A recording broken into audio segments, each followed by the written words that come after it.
What's the one secret you know about someone that could destroy their life? I thought I knew my cousin Jake pretty well. We grew up together, shared everything from video games to teenage secrets, and always had each other's backs. So when Jake suddenly became rich overnight, it caught everyone by surprise. It started subtly. A new watch here, a nicer apartment there. But it quickly escalated. One day, he rolled up in a brand new sports car. At our family BBQ, he was wearing designer clothes and talking about his upcoming vacation to the Maldives. Naturally, I was curious. "Jake, where's all this money coming from?" I asked one evening. "Just some good investments," he said, smiling but not making eye contact. It didn't sit right with me. Jake wasn't the type to keep secrets, and the sudden wealth was just too much to ignore. Over the next few weeks, I noticed other family members were also whispering about Jake's new lifestyle. Aunt Carol wondered aloud if he had won the lottery, while Uncle Tom joked about him becoming a secret tech mogul. But something about Jake's demeanor, his evasiveness, the way he'd changed the topic, made me suspicious. One night, after a few drinks, I pressed him again. "Seriously, Jake, what's going on? You can trust me." He looked at me, the smile fading from his face. "It's nothing, Rob. Just luck and some smart moves. You wouldn't understand." I felt a pang of disappointment. We used to share everything, and now he was shutting me out. But I let it go. Maybe he really did get lucky with some investments. Who was I to judge? The next week, I noticed that Jake's parents, Uncle Frank and Aunt Linda, had started acting differently, too. They seemed to be walking with a bit more swagger, dropping subtle hints about their newfound status. At family gatherings, they'd brag about Jake's success, not directly mocking anyone, but the undertone was clear. They were proud, and they wanted everyone to know it. My mom, who always had a soft spot for Jake, couldn't stop talking about him either. "Rob, why can't you be more like Jake? He's so successful now. Maybe you should ask him for some tips." It was infuriating, but I bit my tongue. Arguing wouldn't get me anywhere.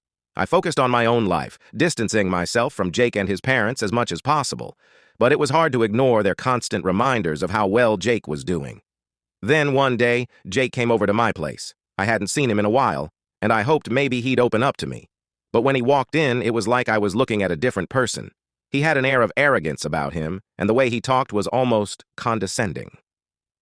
"Hey, Rob, long time no see," he said, looking around my modest apartment with a smirk. "I thought I'd stop by and see how you're doing." "I'm good, Jake. How about you?" I asked, trying to keep things civil. "Oh, you know, just living the high life. Went to a luxurious hotel last week, and I'm dating this beautiful girl now. Life's pretty good," he said, flashing a grin. "That's great," I replied, trying not to let his bragging get to me. "So what brings you here?" "Actually, I wanted to talk to you about something," he said, leaning in. "There's this opportunity I think you'd be perfect for. It could really change your life." I was intrigued but wary. "What kind of opportunity?" Jake leaned back, a sly smile on his face. "I can't give you all the details, but trust me, it's legit. You just have to trust me on this one." I shook my head. "Sorry, Jake. I need to know what I'm getting into before I commit to anything." He looked a bit disappointed, but quickly recovered. "Suit yourself. Just thought I'd offer. But you know, I always thought I'd end up like you if I didn't take some risks." That stung. I could feel the blood rushing to my face, but I kept my cool. "Thanks for the offer, Jake. I'll think about it." He left shortly after that, and I couldn't shake the feeling that something was seriously off. The Jake I knew would never act this way. Whatever he was involved in, it had changed him, and not for the better. I spent the next few days trying to focus on my own life, but Jake's visit kept gnawing at me. I wanted to believe he was still the same person I grew up with, but his behavior was making it impossible. Then, out of the blue, my mom called me. "Rob, you should really talk to Jake again. He's doing so well, and I'm sure he can help you out. Maybe you can learn something from him." "Mom, I already talked to him. He's being really secretive about everything, and I don't trust it." "You're just being stubborn. Jake's a good kid, and he's offering you a chance to improve your life. Don't be so quick to judge." I sighed. "I'll think about it, Mom." A few months flashed by, and life had taken a turn for the better. I received a promotion at work, which not only boosted my confidence but also brought some much-needed financial stability. With the promotion came a sense of relief. Finally, my mom stopped comparing me to Jake. One evening, I was out celebrating my promotion with a few friends when I heard some shocking news. A mutual friend, Tony, mentioned Jake during our conversation. "Did you hear about Jake?" Tony asked, taking a sip of his beer. I raised an eyebrow. "What about him?" He's lost his job. I heard he's selling all those fancy cars and things he bought. The last time I saw him, he looked really depressed. The news hit me like a ton of bricks. Jake, the guy who had seemed to have it all, was now struggling. I couldn't believe it. What could have happened? After the initial shock wore off, I decided I needed to check on him. Despite our differences and his recent behavior, he was still my cousin. I tried calling him, but he didn't answer. The phone rang and rang, but there was no response. Worried, I decided to go to his house. When I arrived, I was met with more bad news. Uncle Frank and Aunt Linda looked frazzled and worried. "Rob, have you seen Jake?" Aunt Linda asked, her voice trembling. "No, I haven't. I tried calling him, but he didn't answer. What's going on?" "We don't know. He left a few days ago and hasn't come back. We're worried sick," Uncle Frank said, running a hand through his hair. Panic started to set in. Where could Jake have gone? What had happened to him? I spent the next few hours frantically calling him, leaving messages, and even reaching out to some of his friends, but no one had seen or heard from him. The more I tried, the more worried I became. Finally, after what felt like an eternity, my phone rang. It was Jake. "Jake, where are you? Are you okay?" I asked, relief flooding my voice. There was a long pause on the other end before he finally spoke. "Rob, I messed up. Big time." "Where are you? I'll come get you," I said, trying to keep my voice calm. He gave me an address, and I wasted no time getting there. When I reached the address Jake had given me, I found him in a very disheveled state. Long gone was the Jake adorned with beautiful clothes and an air of arrogance. Instead, he looked broken and defeated, sitting on the steps of a rundown apartment building. His face lit up with a mix of relief and guilt when he saw me. "Rob," he said, his voice cracking as he stood up and hugged me tightly.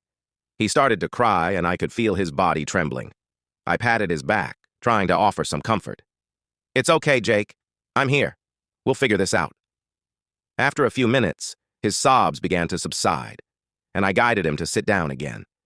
We sat there for a while, the silence filled with unspoken questions. Finally, I couldn't hold back any longer. "Jake, you need to tell me what's going on. What happened?" He looked at me, his eyes filled with shame and regret. "Rob, I messed up. Big time." I nodded, urging him to continue. "Tell me everything." It took some coaxing, but eventually Jake started to open up. "I was embezzling money from my company. It started small, just a bit here and there, but then it got out of control. I was living way beyond my means, and I couldn't keep up. When they found out, they fired me. The boss.